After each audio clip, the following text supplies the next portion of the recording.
Bismillahirrahmanirrahim.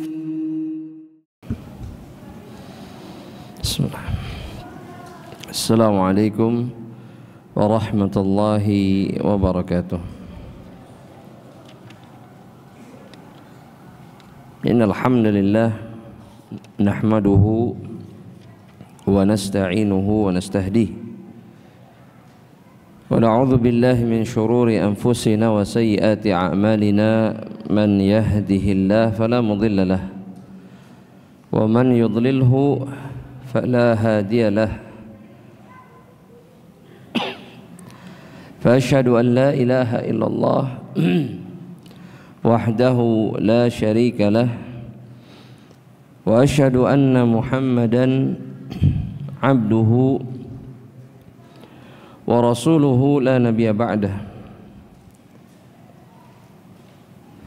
Ya ayyuhalladzina amanu ittaqullaha haqqa tuqatihi wa la tamutunna illa wa antum muslimun. Fa amma ba'du, ibadallah rahimani wa rahimakumullah.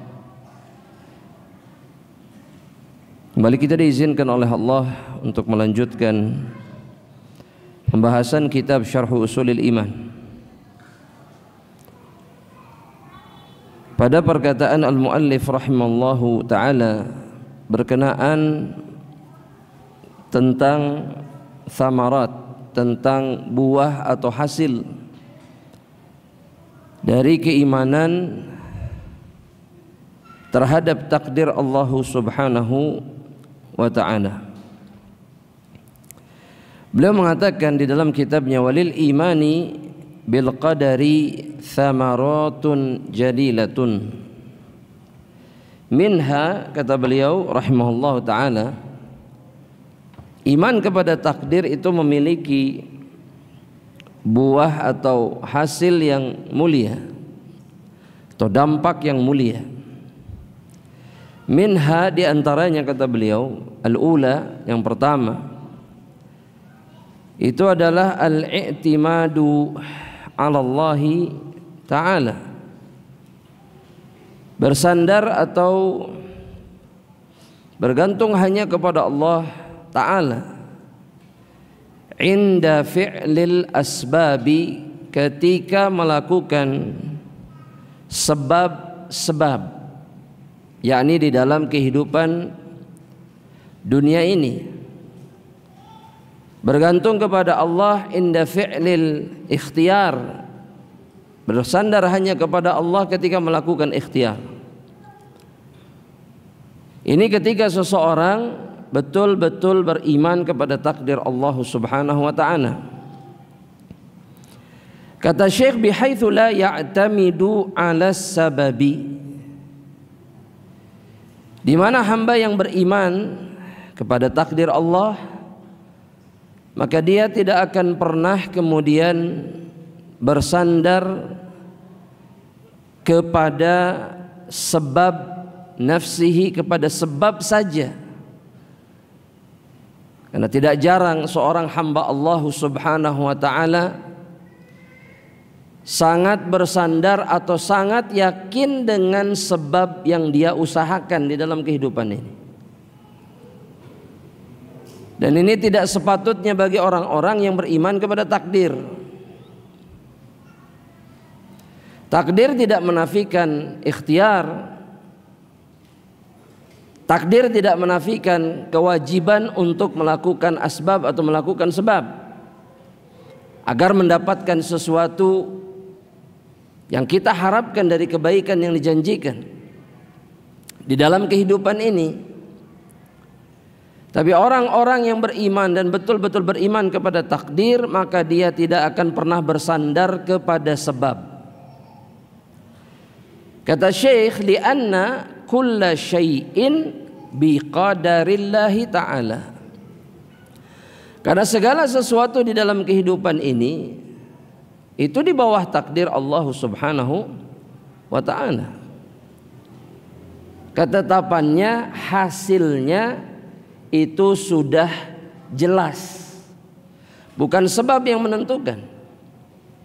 Bukan sebab yang menentukan. Tapi kemudian Allah memang mewajibkan kita untuk melakukan asbab atau sebab. Itu thamarah yang pertama kata Syekh.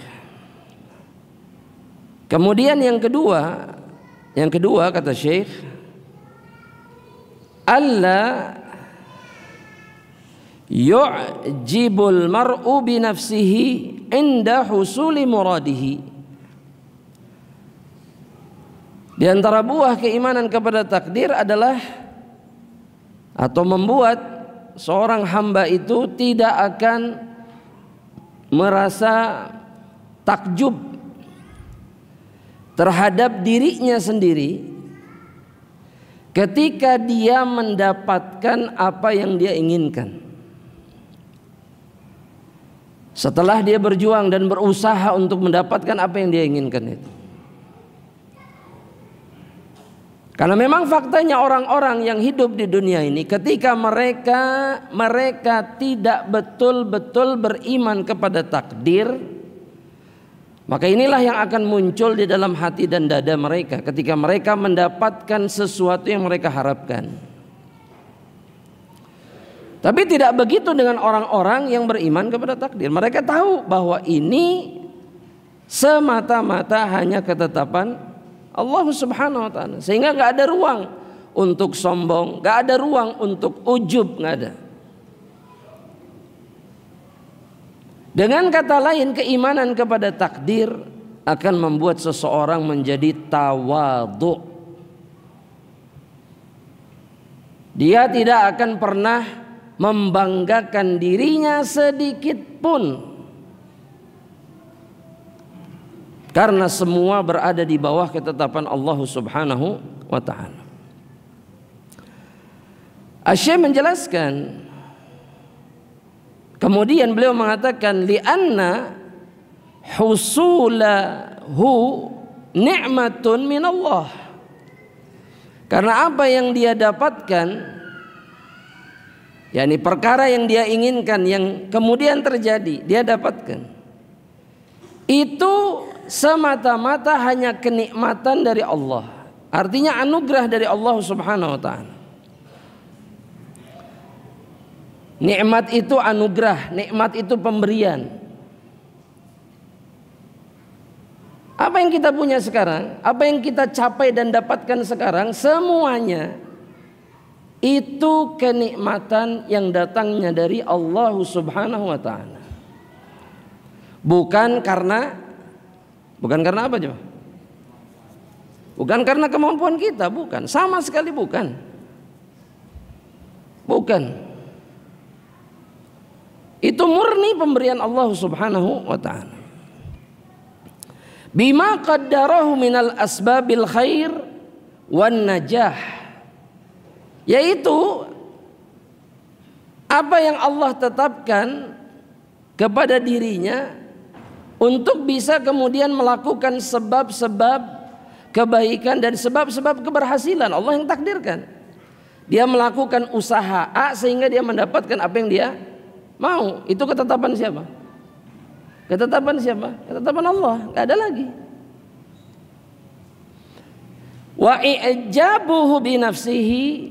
Ketika kemudian seseorang ujub dengan dirinya sendiri, yunsihi syukra hadhihi an-ni'mah, maka akan membuat dia lupa untuk bersyukur kepada kenikmatan ini.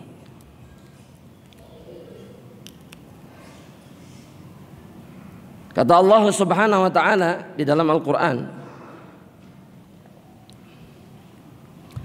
Allah Ta'ala mengatakan, wa ma bikum min ni'matin faminallah. Apapun kenikmatan yang ada pada diri kalian, kalian dapatkan, kata Allah, faminallah. Apa artinya? Semuanya dari Allah. Semuanya dari siapa? Dari Allah. Silahkan membayangkan seluruh kenikmatan Allah dari awal sampai akhir. Ya. Maka sebutkan satu saja yang bukan dari Allah. Kecerdasan kita, tubuh kita yang sempurna, pasangan yang mendukung, anak-anak yang soleh dan solehah, rumah yang nyaman, kendaraan yang nyaman, pekerjaan yang nyaman, gaji yang besar, atau kalau nggak besar tapi mudah datangnya, sering datang terus. Ini dari mana datangnya? Semuanya dari Allah. Tapi ini hanya disadari oleh orang-orang yang sadar bahwa semuanya adalah ketetapan Allah Subhanahu wa ta'ala. Makanya apa gunanya ujub? Apa gunanya mengatakan tuh ana tea tuh. Coba kalau bukan ana, kalau bukan antum akan ada orang lain. Jangan pernah merasa bahwa semua itu ana.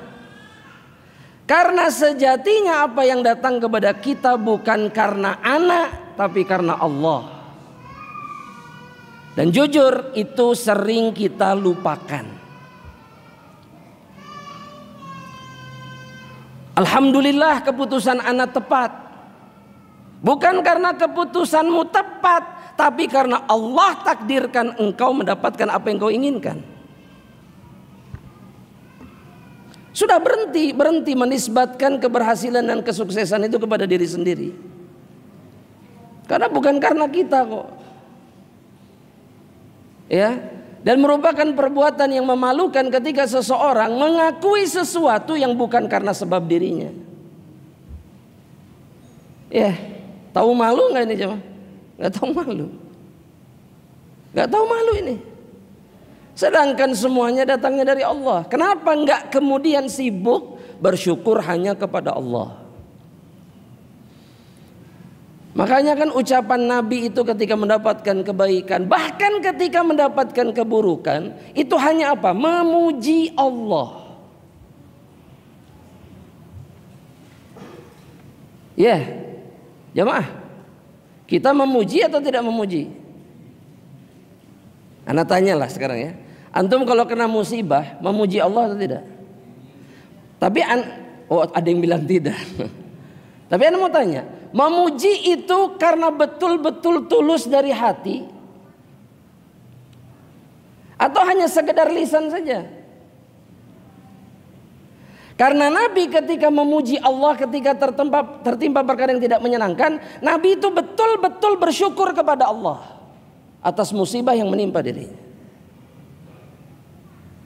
Karena para ulama mengatakan begini, tingkatan seseorang menghadapi musibah itu 3. Yang pertama sabar. Dan sabar ini adalah level yang paling rendah. Ini level yang paling rendah. Menahan diri itu sabar.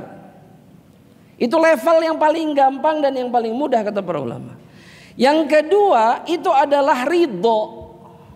Apa itu ridho? Hah? Bukan puas ridho itu. Kalau dalam bahasa Arab ridho itu artinya apa? Al-mahabbatu wa adamul ghadab. Cinta dan tidak murka. Ridho itu ketika kita tidak berubah sedikit pun kecintaan kita kepada Allah dan tidak sedikit pun kesal kepada Allah ketika tertimpa musibah. Itu ridho namanya. Dan ini level yang kedua. Ada yang lebih tinggi dari ini apa? Bersyukur ketika tertimpa musibah. Nah, kita di level yang mana? Sabar juga masih latihan, betul. Sabar masih latihan. Ya. Masih latihan sabar itu. Nabi mengatakan alhamdulillah karena Nabi betul-betul bersyukur. Alhamdulillahi ala kulli hal, atas seluruh keadaan, apapun itu, meskipun musibah yang mendera, Nabi bersyukur kepada Allah. Karena itulah ucapan orang-orang yang bersyukur ketika menerima sesuatu. Kalimatnya apa? Alhamdulillah. Memuji Allah Subhanahu wa taala. Dan ini level yang paling tinggi. Dan ini hanya bisa dilakukan orang yang sempurna imannya kepada takdir. Berat memang. Ya, Gak semudah mengucapkannya memang, tapi harus diperjuangkan. Karena dengan sempurnanya iman kita, maka sempurna pula balasan di sisi Allah Subhanahu wa taala. Makin sempurna. Itu thamarah yang kedua. Yang ketiga, kata Al-Imam atau Syekh Muhammad bin Shalih Al-Utsaimin, ats-tsalitsah, kata beliau, di antara buah keimanan kepada takdir itu adalah tuma'ninah, tenang atau itmi'nan. Jadi ketenangan yang meliputi hati, itulah yang disebut dengan tuma'ninah. Warrahatun nafsiyah, begitu juga dengan rohah. Rohah itu ketika seseorang merasa plong, seperti orang istirahat. Orang istirahat itu gimana rasanya kalau istirahat? Ya plong saja, enak gitu. Kayak lapang, hati itu lapang, dada itu lapang, betul? Keletihan itu selesai, betul tidak? Nah, itu semestinya yang ada ketika seseorang beriman kepada takdir. Bima yujra alaihi min aqdarillahi ta'ala, apapun takdir yang Allah timpakan kepada dirinya, tenang. Kata Syekh, fala yaqlaq, dia tidak pernah gundah, tidak pernah putus asa, bifawati mahbubin, ketika dia kehilangan sesuatu yang dia cintai. Gak pernah kemudian seperti kita lah, kehilangan sesuatu yang berharga buat kita, rasanya gimana? Sesek. Kadang-kadang juga kemudian menggerutu, betul? Bukan kadang-kadang, sering. Betul? Ngeganjel terus dalam hati. Ini bukti bahwa kita belum betul-betul beriman kepada takdir Allah. Hilang orang tua, kehilangan orang tua, kehilangan orang-orang tercinta, kehilangan benda-benda atau perkara-perkara yang sangat dicintai.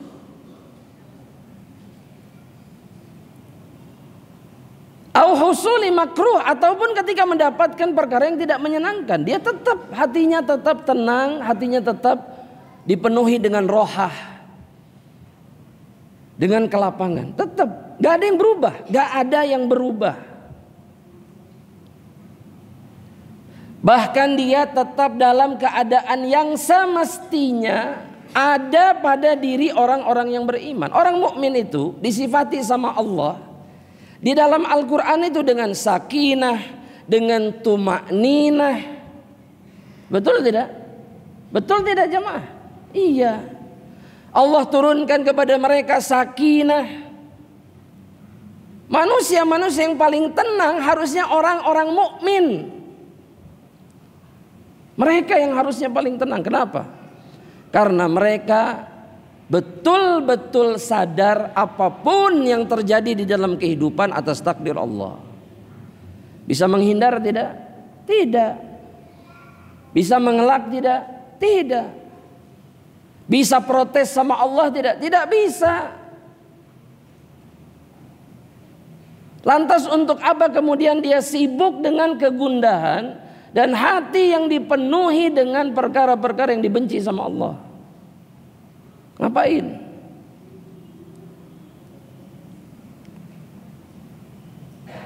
Bahkan para salafus saleh itu, bahkan saking tenangnya mereka, orang-orang kalau lagi bingung, lagi gundah gulana, ketemu sama mereka saja hatinya jadi tenang. Lihat muka mereka, saking tenangnya. Ibnul Qayyim begitu. Kami ini kalau hati kami terganggu dengan satu masalah, maka kami menjumpai guru kami Syekhul Islam. Melihat wajahnya saja langsung hilang kegundahan kami. Baru lihat mukanya, saking apa? Saking tenangnya. Tenang, gak ada sedikit pun. Padahal beliau sedang dipenjara, sedang disiksa, sedang dijauhkan dari seluruh manusia. Tapi senyuman tidak pernah padam dari wajahnya, kegembiraan tidak pernah padam cahayanya dari wajahnya, selalu bergembira. Makanya beliau bisa mengatakan, apa yang bisa mereka lakukan sama saya? Enggak, mereka nggak bisa apa-apa karena surga saya itu ada di sini. Surga saya ada di sini, mereka nggak bisa ngapa-ngapain. Mereka nggak akan pernah bisa merampas kebahagiaan saya. Karena sempurnanya iman kepada Allah dan seluruh usul iman, terutama iman kepada takdir. Ini sebetulnya masalah kita selama ini tuh ini. Bukan zaman yang berubah, bukan kemudian ini zaman penuh fitnah dan bukan itu masalahnya. Sehingga membuat kita hidup tidak tenang dan seterusnya, bukan. Yang jadi masalah adalah hati kita. Iman yang ada di dalam dada kita. Kata Syekh, li'anna dzalika biqadarillah. Karena hilangnya perkara yang dicintai atau datangnya perkara yang dibenci, semuanya atas takdir Allah. Ketetapan Allah, gak ada yang berubah. Ya, gak ada yang bisa menggesernya. Kalau sudah tetap datang, gak bisa dihindari. Alladzi lahu mulkus samawati wal ard, yang menguasai langit-langit dan bumi. Wa huwa kainun la muhalata wa fi dzalika yaqul. Semua itu akan terjadi, tidak bisa tidak, kata Syekh. Kalau sudah ditetapkan Allah jadi. Tidak akan berubah. Oleh karenanya Allah berfirman di dalam Al-Quran. Kata Syekh, dalam surat Al-Hadid. Surat apa? Ayat berapa? Ayat 22 dan ayat 23.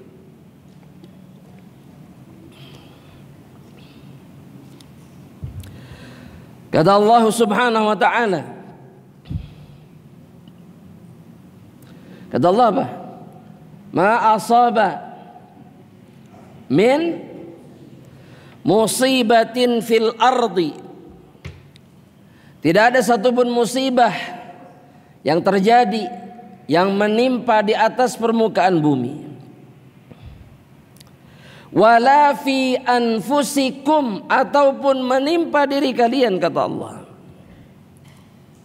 Apapun di seluruh permukaan bumi ini, ataupun yang menimpa kalian secara khusus. Ya, yang kita pedulikan itu musibah yang menimpa siapa, jemaah? Ana mau tanya dulu. Yang selama ini kita pedulikan musibah yang menimpa siapa? Menimpa diri sendiri. Makanya jangan sibuk kemudian menantikan orang mengurusi musibah kita. Itu harapan yang tidak ada gunanya. Kalau antum kena musibah, nggak perlu cari dukungan makhluk.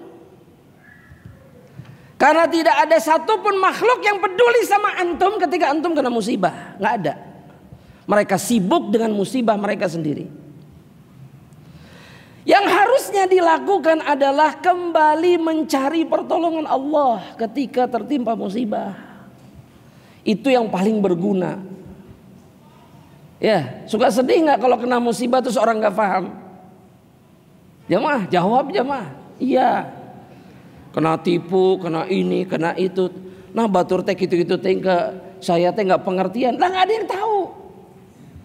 Kalau tahu pun nggak ada yang peduli sama antum. Nggak ada. Ya, itu cuma teori saja. Penyataannya nggak ada. Maka jalan yang terbaik itu adalah kembali sama Allah, karena yang menetapkan Allah. Yang bisa nolong siapa? Allah, nggak ada lagi. Makanya Allah mengingatkan kita, apapun musibah yang terjadi di atas permukaan bumi ataupun menimpa diri kalian, illa fi kitabin min qabli an nabra'aha, melainkan sudah ditulis sama Allah di dalam kitab. Yang dimaksud kitab di sini adalah Lauhul Mahfuz. Sebelum kami mewujudkannya, sebelum takdir itu kami tetapkan terjadi. Paham maksudnya jemaah? Jadi sebelum terjadi sudah ada. Kalau sudah terjadi, namanya apa? Takdir itu kalau sudah terjadi namanya apa? Jamaah, qadha namanya. Ya, biasanya suka nyari-nyari apa bedanya qadha sama qadha. Itu kalau sudah terjadi, takdir Allah yang sudah ditetapkan kemudian terwujud menimpa seseorang, ini yang disebut dengan qadha. Ya. Nah, Allah mengingatkan sebelum terjadi Allah sudah tulis. Apa yang bisa kita lakukan ya? Udah khalas. Kalau terjadi ya terima sudah. Coba Anda mau tanya hadirin, kalau antum tertimpa sesuatu, ada gunanya tidak kemudian mengeluh? Nah, itu ngeluh wae. Kenapa ngeluh terus? Kenapa mengedepankan keluhan di atas apa? Sabar. Di atas ridho, bahkan di atas syukur. Padahal nggak bisa apa-apa dan fitrah kita sadar bahwa kita nggak bisa ngapa-ngapain selain melakukan yang diinginkan sama Allah ketika tertimpa musibah. Betul nggak? Nih, cukup sudah. Hentikan keluhan-keluhan itu, hentikan. Nggak ada gunanya. Tidak ada gunanya.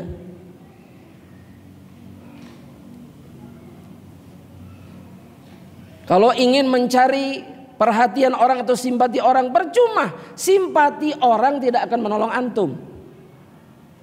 Gak akan. Yang bisa nolong hanya Allah. Dan jangan pernah berharap kepada makhluk. Kemudian kata Allah Subhanahu wa taala, likaila ta'sau ala ma fatakum. Perhatikan kalimat ini, kata Allah. Ya, Allah mengingatkan ini, menyadarkan kita tentang apapun yang terjadi itu takdir. Tujuannya apa? Likaila ta'sau ala ma fatakum. Agar kalian tidak bersedih ketika terluput dari kalian perkara yang kalian cintai. Kalau hilangnya sudah hilang. Memang gak mudah, tapi itu yang harus kita kerjakan. Hilang sudah, khalas. Mau ngapain lagi? Kalau kita sadar itu ketetapan Allah, kita nggak bisa ngapa-ngapain. Dan kata Allah kemudian, wala tafrahu bima atakum, dan kalian tidak bergembira dengan kebaikan yang datang kepada kalian. Yang Allah maksudkan itu dengan kegembiraan yang berlebihan. Kadang orang itu berlebihan. Betul nggak jemaah? Ketika dapat sesuatu yang menyenangkan, senangnya kelewat batas. Kenapa tidak boleh lewat batas? Karena Allah yang menetapkan. Ngapain bergembiranya terlalu melampaui batas? Akhirnya melakukan kemungkaran dalam kegembiraan. Banyak orang yang seperti itu. Banyak tidak? Banyak. Saking gembiranya bikin acara ini, acara itu, sedekah ini, sedekah itu, terus gak selesai-selesai. Betul gak? Ini berlebihan. Berlebihan. Ketika kita sadar bahwa semua adalah takdir Allah, maka Allah kemudian mengatakan, wallahu la yuhibbu kulla mukhtalin fakhur. Dan Allah tidak menyukai orang-orang sombong dan lagi membanggakan dirinya. Meskipun yang dia banggakan adalah kebaikan.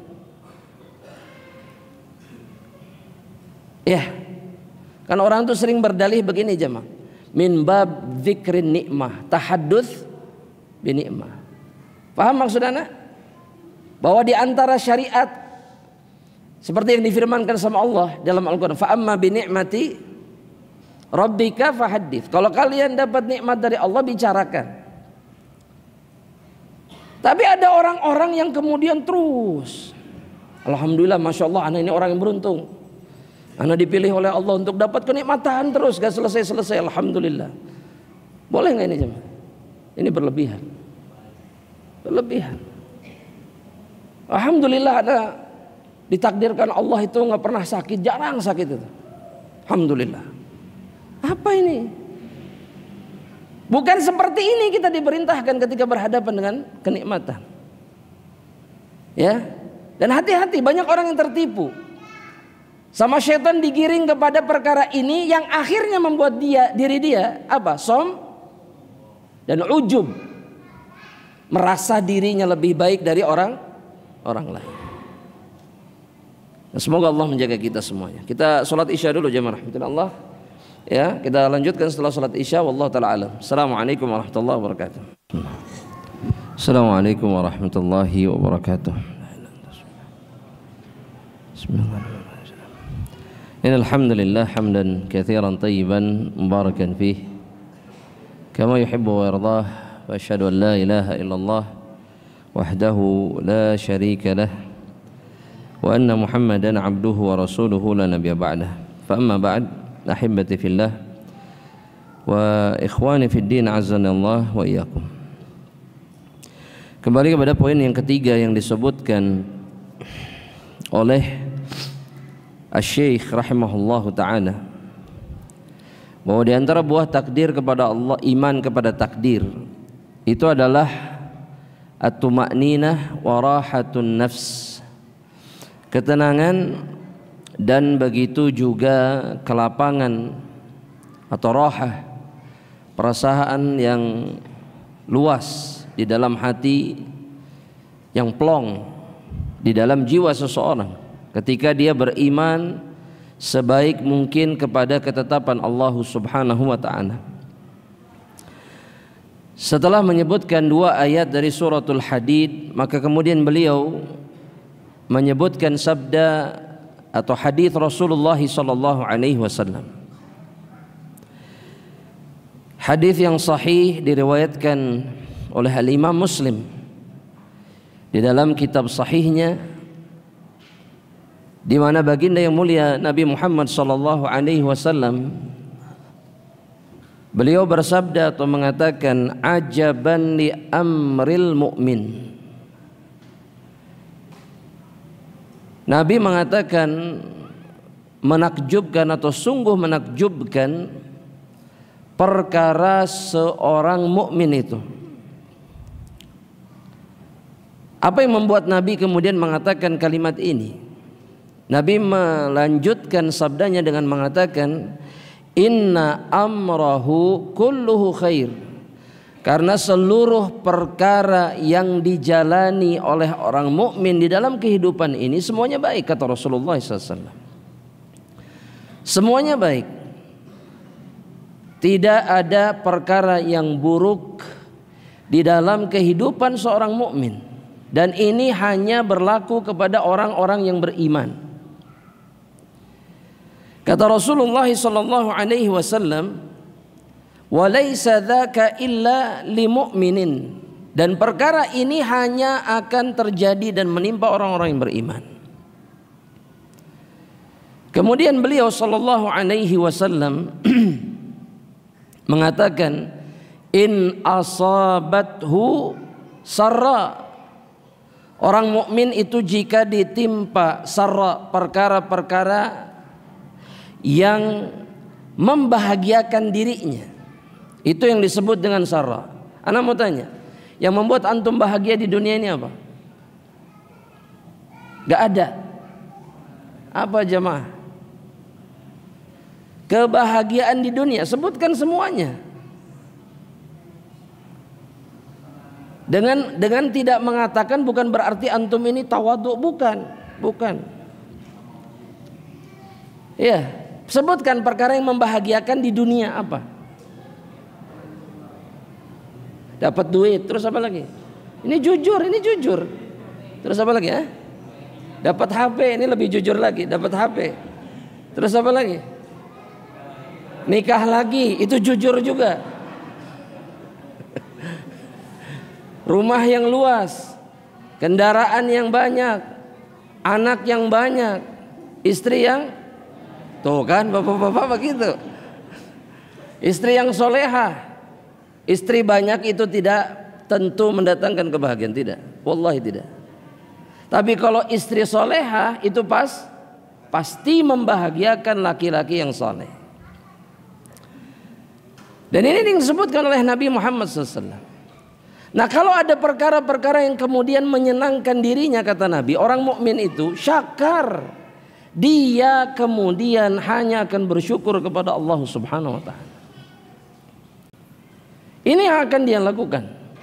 Bukan kemudian berlebihan berbahagia dengan apa yang dia dapatkan, bukan. Tapi dia sibuk bersyukur kepada Rabbnya. Karena yang membuatnya dia mendapatkan perkara yang menyenangkan itu Allah, bukan siapapun, bukan dirinya dan bukan apapun. Kata Nabi, fakana khairan lahu, dan syukurnya itu lebih baik untuk dirinya dibandingkan kenikmatan yang dia dapatkan. Dengan syukur seseorang atas nikmat yang ditetapkan sama Allah itu jauh lebih baik daripada kenikmatan yang didapatkan. Dan kemudian kata Nabi, wa in asabathu dharra sabar. Kalau ditimpa kemudian dengan dharra, perkara yang memadaratkan dirinya, apapun macam dan bentuknya. Kalau kita diminta menyebutkan perkara yang memadaratkan kita, bisa menyebutkan dari A sampai Z.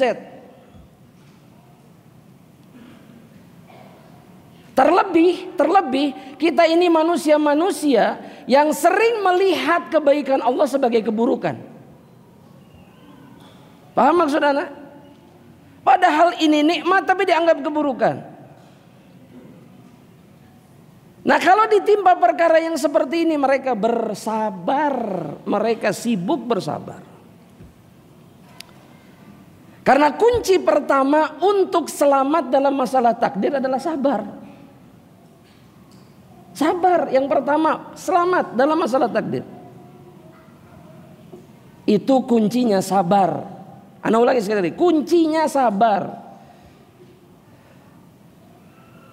Jangan merasa tersakiti ketika ada yang mengatakan sabar, sabar, sabar. Itu orang yang mencintai dirimu karena Allah.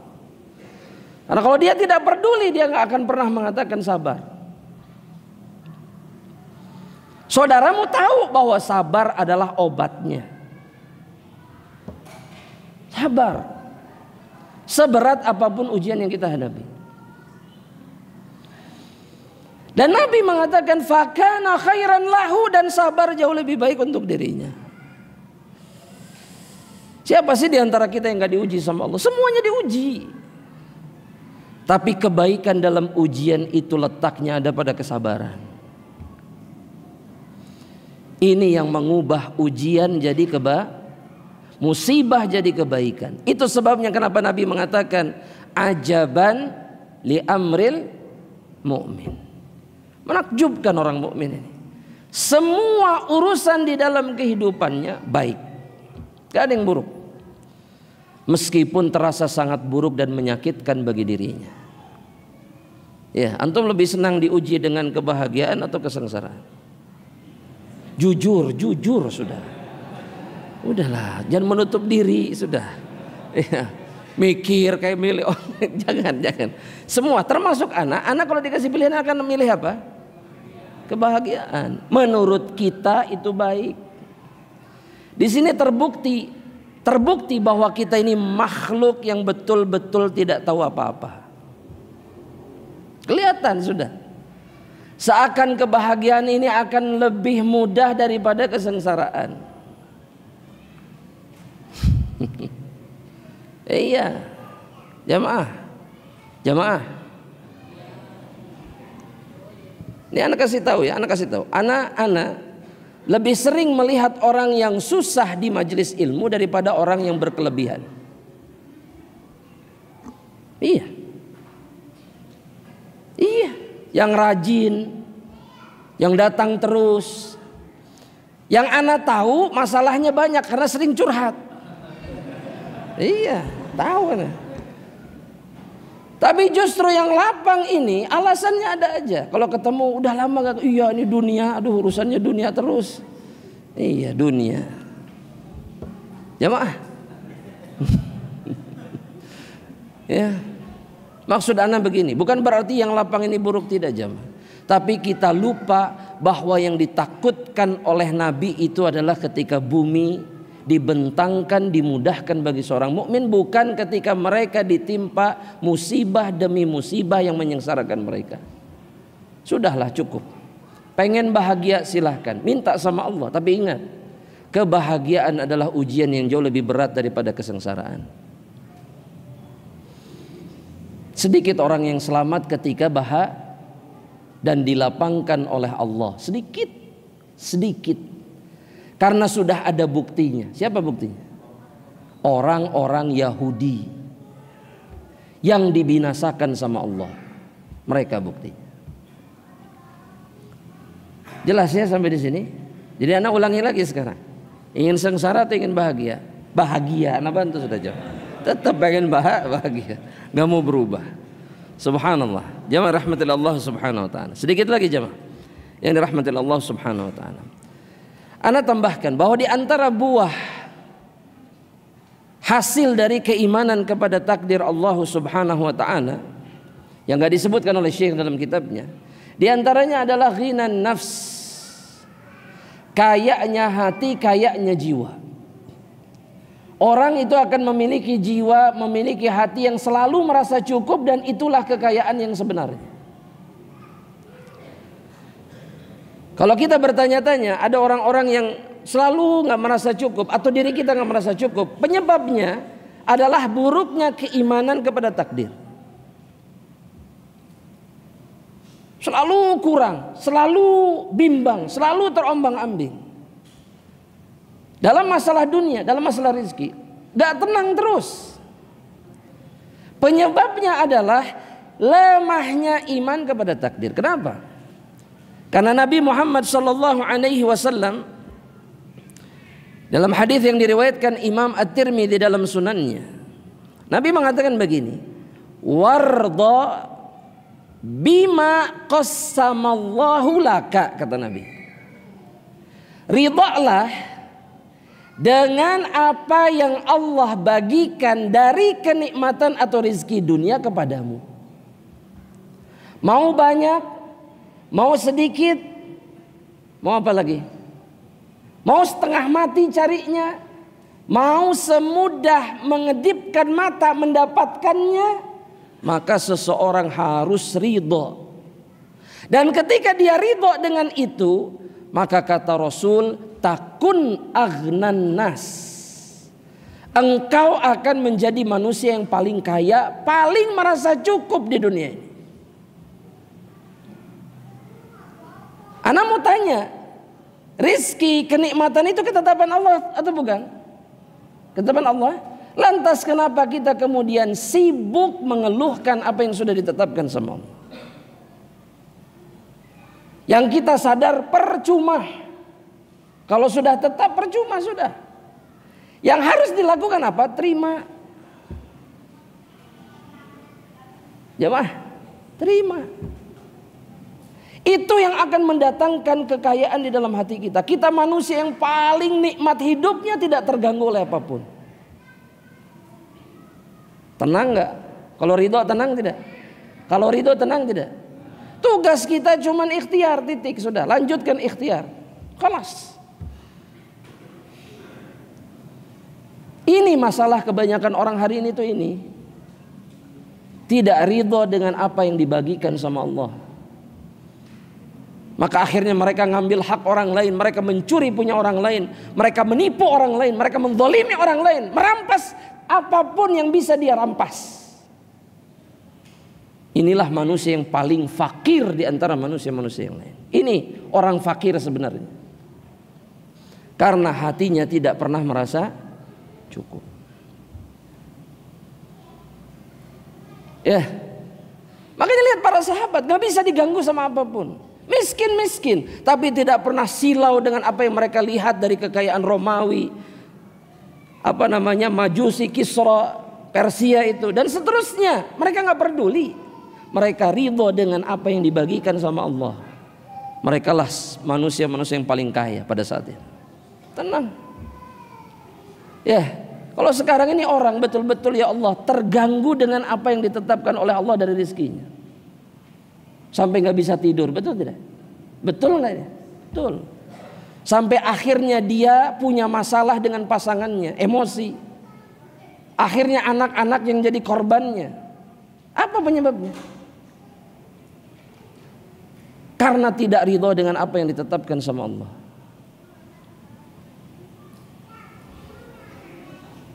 Kemudian yang berikutnya jamaah rahmatillah Allah.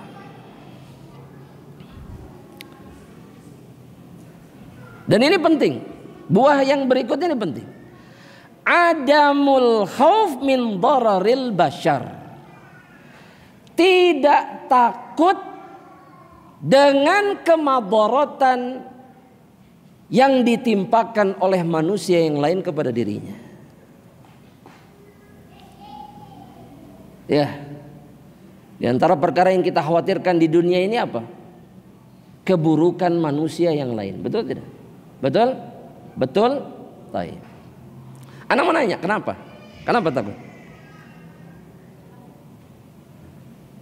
Anak mohon ada jawabannya. Kenapa takut? Kenapa takut sama keburukan manusia? Karena kita meyakini bahwa manusia jahat ini akan bisa menimpakan keburukan-keburukan kepada kita. Seakan kita lupa bahwa semuanya di bawah takdir Allah. Kita ini kalau ketemu orang jahat, yang ada di benak kita, waduh ini bahaya, nanti dia begini dan begitu. Padahal orang ini nggak bisa melakukan apapun kalau bukan ditakdirkan sama siapa? Sama Allah. Inilah yang membuat kemudian kalau orang seperti ini keadaannya, dia nggak takut karena dia tahu semuanya di bawah takdir Allah. Maka inilah yang membuat dia akan menghadapi keburukan apapun dari siapapun. Sedikit pun nggak ada rasa takut, karena dia tahu kalau Allah tidak takdirkan nggak akan kena. Kalaupun Allah takdirkan dia nggak bisa menghindar. Tinggal dia melakukan yang benar ketika menimpa dirinya. Cuman begitu aja.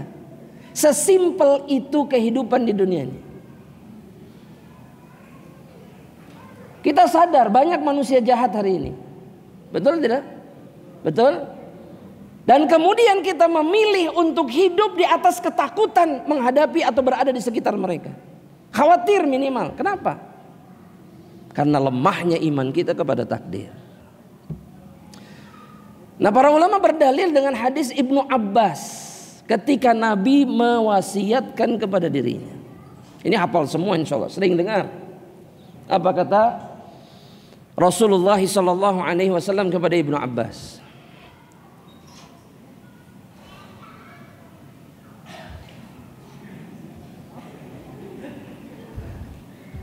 Ya gulam, inni u'allimuka kalimatin. Wahai anak kecil, kata Ibnu Abbas, saya dibonceng sama Rasulullah SAW. Dan kemudian Rasulullah SAW mengatakan kepada Ibnu Abbas, wahai anak kecil, inni u'allimuka kalimatin. Saya akan mengajarimu beberapa kalimat. Mulai dari perkataan Nabi, ihfazillaha yahfazka. Jagalah Allah, Allah akan menjagamu. Ihfazillaha tajidhu tujahak, atau dalam satu riwayat amamak. Jagalah Allah maka engkau akan selalu menjumpai Allah ada di hadapanmu. Maksudnya dekat sama kamu. Wa idza sa'alta fas'alillah. Kalau minta sama Allah. Ini orang kalau memahami hadis ini demi Allah, gak ada yang berat dalam hidupnya insyaallah. Jagalah Allah, Allah menjagamu. Jagalah Allah, Allah, engkau akan menjumpai Allah ada di hadapanmu. Maksudnya dekat. Dan jika engkau meminta, minta sama Allah, jangan minta sama makhluk. Minta sama Allah dulu. Ini Rasul sedang ngajari anak kecil. Bukan orang dewasa, anak kecil yang diajari sama Nabi. Dengan perkara-perkara akidah yang kuat dan menancap di dalam dada Ibnu Abbas sampai beliau diwafatkan sama Allah. Karena Ibnu Abbas itu hidup di masa-masa konflik. Konflik Muawiyah dengan Ali dan seterusnya. Tapi Ibnu Abbas tidak pernah kehilangan keberanian dan tetap teguh di atas kebenaran. Gak terombang-ambing. Wa idza sta'anta fasta'in billah. Kalau minta tolong sama Allah.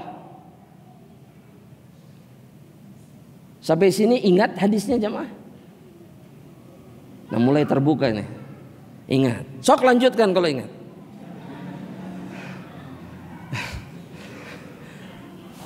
Ini yang penting. Kalimat berikutnya kata Rasulullah sallallahu alaihi wasallam. Perhatikan kalimat ini. Wa'lam.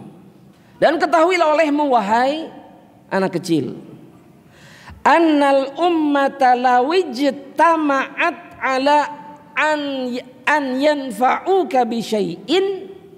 Perhatikan kalimatnya. Kalaulah seluruh umat manusia berkumpul bersatu untuk memberikan manfaat kepada dirimu. Anggap jumlah manusia di dunia ini ada 7 miliar.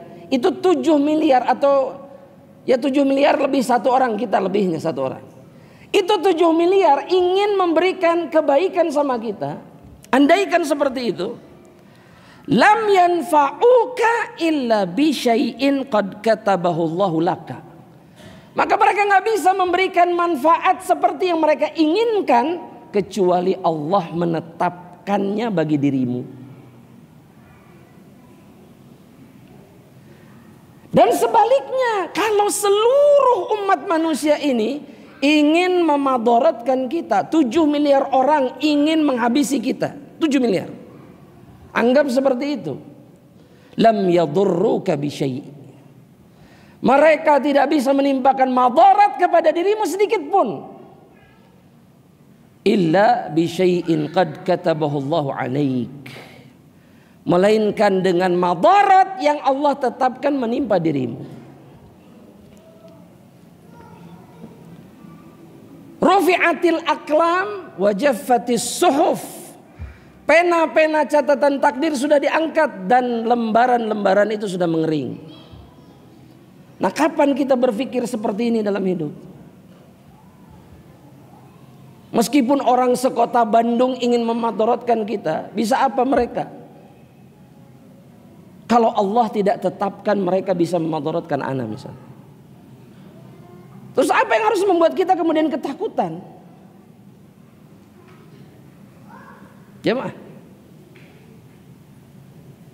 ini obat dari seluruh ketakutan kita hari ini.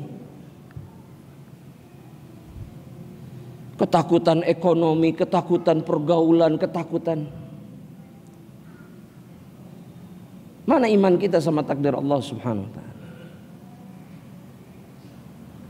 Apa yang harus membuat kita takut? Gak ada.